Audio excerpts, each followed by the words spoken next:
আসসালামু আলাইকুম রহমতুল্লাহি ওবরাকাতুহ।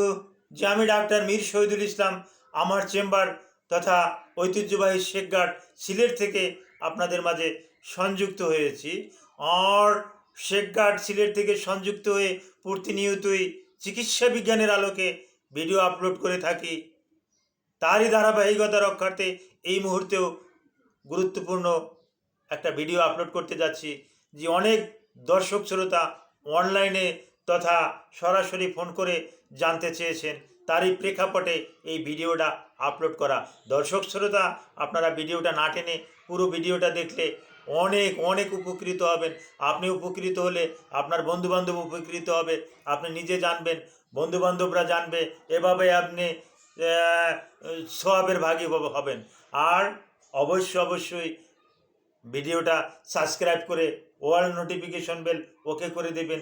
ভিডিওটা আপনার ফেসবুকের টাইমলাইনে, ইনস্টাগ্রামের টাইমলাইনে আপনি রেখে দেবেন। পরবর্তী পর্যায়ে আবার আপনি দেখবেন, অনেক বন্ধুদের আবার শেয়ার করে দিবেন। হ্যাঁ, এতে করে হবে কি, ভিডিওটা আর আপনার দৃষ্টি থেকে হারিয়ে যাবে না। জি দর্শক শ্রোতা, আলোচনা করব। অনেক বন্ধুবান্ধব, অনেক রুগী জানতে চেয়েছে যে স্যার, পাইলস থেকে কি, অশ্বরোগ থেকে কি ক্যান্সার হতে পারে? অনেকেই প্রশ্ন করে, স্যার অশ্বরোগে তো ভুগতেছি, পাইলসে তো ভুগতেছি, পাইলস তো 1 ডিগ্রি, 2 ডিগ্রি, 3 ডিগ্রি, 4 ডিগ্রি। হ্যাঁ, এখন এর ওষুধ তো আপনিই দিয়েছেন, এখন এখান থেকে কি ক্যান্সার হওয়ার সম্ভাবনা আছে? আপনারা শুনে খুশি হবে না, আমি একটা নেগেটিভ অ্যান্সার দেব, না। অর্থাৎ পাইলস থেকে, অশ্ব থেকে, বগন্দর থেকে, এক একটা জায়গার এক এক রকমের নাম, তাই নামগুলো আমি উল্লেখ করছি। পাইলস, অশ্ব, বগন্দর, ওরিশ, সিলেটের ভাষায় কম্বল, কমল, এখান থেকে ক্যান্সার হতে পারে না।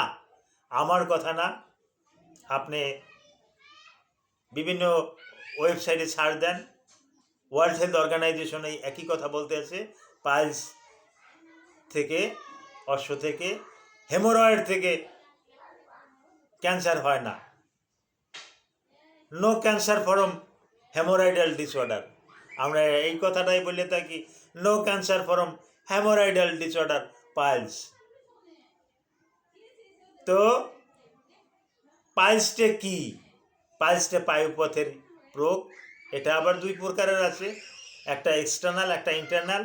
এটা পায়ুপথে বিভিন্ন সময় বিভিন্ন রকমের সমস্যারও নিয়ে আমরা অনেক আলাপ আলোচনা করি।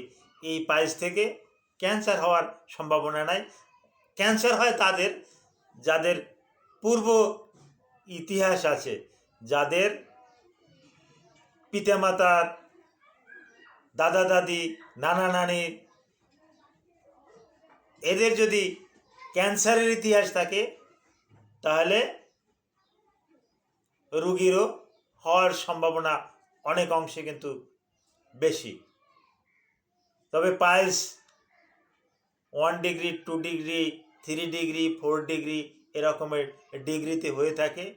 আর পায়ুপথে যদি পলিপস থাকে, দীর্ঘদিনের পলিপস পায়ুপথের একটা সমস্যা, এটা যদি দীর্ঘদিন থাকে, এর যদি চিকিৎসা না করা হয়, তাহলে এখান থেকে ক্যান্সারে একটা রূপ নিতে পারে, রেয়ার কেস। এটা আমরা ওই কোলোনোস্কোপির মাধ্যমে এটা দেখতে পারি। সরাসরি আমি প্রোক্টোস্কোপ প্রবেশ করিয়ে আমি দেখতে পারি, দেখে আমি রুগীকে আশ্বস্ত করতে পারি যে না, এটা এরকমের না। অর্থাৎ অভিজ্ঞ চিকিৎসক এই রেকটাল পটটা দেখলেই বুঝতে পারে যে না, এটা তো এইভাবে এভাবে। কারণ যারা ক্যান্সারের রুগী রেকটাল ক্যান্সার দেখে, তাদের দেখতে দেখতে এটা অভ্যাস হয়ে যায়, তারা দেখেই বলে যে না, এটা রেকটাল ক্যান্সার। কোলোনোস্কোপিতে ওই একই আসে। হ্যাঁ, ওই এমআরআই, সিটি স্ক্যান এগুলোও করা হয়, এখানে ওই রিপোর্টে ওটাই দেখায়, ওই বায়োপসি ওই ওই একই একই রেজাল্ট আসে। কারণ অভিজ্ঞতা এখানে কাজে আসে। তো আমি আবার বলছি, ওই ভাইদেরকে আশ্বস্ত করতেছি যারা আমাকে ফোন করে জানতে চেয়েছেন যে স্যার, পাইলস থেকে কি ক্যান্সার হওয়ার সম্ভাবনা আছে? তো তাদেরকে আমি আশ্বাস দিছি যে পাইলস থেকে ক্যান্সার হওয়ার সম্ভাবনা একেবারেই নাই।